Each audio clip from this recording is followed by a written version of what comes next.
Hello student, कैसे हो आप सब। आज आपके लिए नया तथ्य जो लेके आए हैं वो है हिचकी के ऊपर। काफ़ी सारे स्टूडेंट के कमेंट आए थे कि सर हिचकी के लिए क्लास बनाओ, हिचकी के लिए वीडियो बनाओ। तो आज के लिए जो अपना नया तथ्य है वो क्या है, हिचकी के ऊपर है कि आखिर हिचकी क्यों आती है। क्या वास्तव में अपने को कोई याद कर रहा होता है इसलिए हिचकी आती है? क्योंकि ज़्यादातर देखा जाता है घरों के अंदर या सभी बुजुर्ग या इस प्रकार से अपने को बातें सुनने को मिलती है कि कोई याद करता है इसलिए अपने को क्या होता है, हिचकी आती है। क्या वास्तव में याद करने पे हिचकी आती है या इसको साइंस अलग कुछ बोलती है? तो देखते हैं साइंस के अकॉर्डिंग साइंस क्या बोलती है कि हिचकी का आने का कारण क्या है। बात करते हैं हिचकी क्यों आती है, जिसको अपने हिकअप्स बोलते हैं या हिकअप बोलते हैं। हिकअप आने का कारण यह है कि अपने मुख से या नासा छिद्र के द्वारा क्या करते हैं, श्वसन करते हैं। क्या करते हैं? श्वसन करते हैं। अब नासा छिद्र के द्वारा हवा जो है अपने श्वसन के माध्यम से कहाँ जाएगी, फेफड़ों में जाएगी। हवा कहाँ जाएगी, श्वसन के माध्यम से फेफड़ों में जाएगी। देखो डायग्राम बना हुआ है, इसके अंदर आपको फेफड़े का वक्षीय भाग नजर आ रहा है, वक्ष गुहा नजर आ रही है। अब फेफड़े के अंदर जाएगी तो फेफड़े के अंदर हवा भरेगी और फेफड़े के अंदर जैसे ही हवा भरेगी तो दबाव किस पे आएगा, फेफड़े के नीचे एक मांसपेशी लगी होती है जिसको बोलते हैं डायफ्राम। जिसको क्या बोलते हैं, डायफ्राम बोलते हैं। फेफड़े के नीचे लगी हुई एक मांसपेशी को बोलते हैं डायफ्राम। जैसे ही मांसपेशी फेफड़े के अंदर हवा का दाब बढ़ता है, जैसे ही फेफड़े के अंदर हवा का दाब बढ़ेगा तो क्या होगा, डायफ्राम जो है वो फैलाव करेगा। डायफ्राम फैलाव करेगा और नॉर्मल प्रक्रिया, डायफ्राम वापस हवा को मुंह से बाहर निकालेगा तो ऊपर की दिशा की ओर जाएगा, यानी संकुचित हो जाएगा, अनुशीतन नॉर्मल अवस्था के अंदर हो जाएगा। और जैसे ही हवा इसके अंदर भरेगी तो ये क्या होगा, वापस बाहर की ओर फैलाव करेगा। अपने देखते हैं कि कई बार अपने कोल्ड ड्रिंक पीते हैं या ज़्यादा मात्रा में खाना खा लेते हैं तो इस कंडीशन के अंदर क्या होता है, इस कंडीशन के अंदर डायफ्राम जो है वो ज़्यादा फैलाव करता है, अपने ज़्यादा श्वसन भर जाती है फेफड़ों के अंदर तो डायफ्राम फैलाव करता है। और अपने ज़्यादा खाना खाया हुआ है तो अपने को श्वसन करने में भी दिक्कत का सामना करना पड़ता है, क्योंकि सांस जो है वो थोड़ा सा दिक्कत के साथ आता है। अपना पूरी तरह से जो स्टोमच है वो फूल नहीं पाता, डायफ्राम को फैलने के लिए जगह नहीं मिलती। तो इस कंडीशन के अंदर क्या होता है कि हवा का दबाव बाहर की ओर बढ़ता है और यहाँ पे अपने वोकल वॉल्व लगे होते हैं। वोकल वॉल्व का मतलब होता है ऐसे वॉल्व जिससे अपने बात करते हैं, ठीक है, बोलते हैं।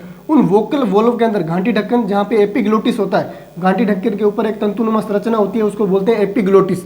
एपिग्लोटिस के पास में वोकल वॉल्व लगे होते हैं और उन वोकल वॉल्व के अंदर हवा भर जाती है। उन वोकल वॉल्व के अंदर क्या भर जाती है, हवा भर जाती है। अब वोकल वॉल्व के अंदर हवा भरने के कारण जैसे अपने बोलने की कोशिश करते हैं या फिर अपने बोलते हैं उस टाइम हिचकी आती है। अपने को अपने बोलने की कोशिश करते हैं तो बोला नहीं जाता, बोलने के साथ साथ में हिचकी उत्पन्न होती है।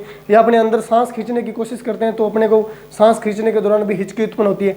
तो मेन रीजन क्या है, इसका रीजन है डायफ्राम, यानी डायफ्राम जो है वो फैला का फैला हुआ रह जाता है, वापस अपनी सामान्य कंडीशन में नहीं जा पाता। अगर अपने कोल्ड ड्रिंक वगैरह या ज़्यादा एल्कोहल का सेवन कर लिया है या थोड़ा सा टेढ़ा सो ली है, किसी भी कारणवश डायफ्राम के अंदर क्या होती है, अकड़न पैदा हो जाती है, इसकी मांसपेशी फैलाव के अंदर रह जाती है, जिसके कारण हवा पूरी तरह से बाहर नहीं निकल पाती और इन वॉल्व पे दबाव बढ़ता है। इन वॉल्व के ऊपर क्या हो जाता है, वोकल जो वॉल्व होते हैं उनके अंदर हवा भर जाती है, तो पूरी तरह से ये काम नहीं कर पाता। इसलिए अपने को क्या होता है, हवा जैसे सांस लेने की कंडीशन होती है या जैसे अपने बोलते हैं तो इसके अंदर क्या होता है, हिचकी के रूप में अपने को सांस जो है वो बाहर आती है। डायफ्राम की मांसपेशियां जो है, जो अपने अंदर प्रतिवर्ती क्रियाएं चल रही है, वो अपनी जितनी भी अंदर अभिक्रियाएं हो रही है या जितना भी डायग्राम काम कर रहा है उनकी नॉर्मल स्थिति लाने के लिए क्या करता है, सहायता करता है। नॉर्मल स्थिति में लेके आने के लिए क्या करता है, हिचकी करवाता है, ताकि अपनी जो पहले वाली कंडीशन है वो नॉर्मल कंडीशन के अंदर आ जाए, ताकि श्वसन जो है वो कंटिन्यू चलता रहे। दूसरा, हिचकी को कैसे कर सकते हैं। हिचकी को ठीक करने के लिए अपने क्या कर सकते हैं, पानी पी सकते हैं या फिर जोर से लंबी सांस खींच सकते हैं। ज़्यादा जोर से लंबी सांस को अंदर खींचेंगे तो उस दौरान क्या होगा, यहाँ पे जो भरी हुई हवा है वो वापस कहाँ चली जाएगी, फेफड़ों में चली जाएगी और फेफड़े से हवा को डायफ्राम के माध्यम से क्या कर दिया जाएगा, बाहर निकाल दिया जाएगा। अगर कंपटीशन एग्जाम के माध्यम से भी क्वेश्चन पूछा जाए हिचकी किस पर निर्भर करती है, तो डायफ्राम पर निर्भर करती है। किस पर निर्भर करती है, हिचकी डायफ्राम पर निर्भर करती है। हिचकी आने का मेन रीजन ही क्या है, डायफ्राम है। तो हिचकी किस वजह से आती है, डायफ्राम की वजह से आती है, यह आपको ध्यान रहना चाहिए।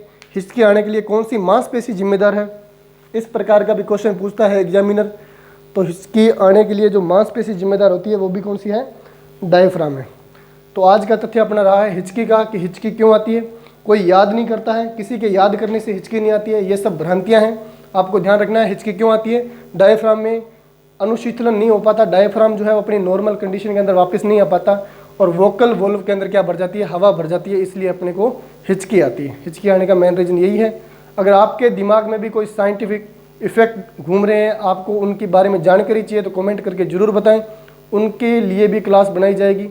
और लॉजिक वाला इफेक्ट होना चाहिए, लॉजिक वाला कोई आपके पास तथ्य होना चाहिए, उनसे संबंधित जो है वो क्लास जरूर बनाई जाएगी। तो आज की क्लास इतनी। आई होप कि आपका जो डाउट है हिचकी का वो क्लियर हो गया होगा। थैंक यू भी सबको।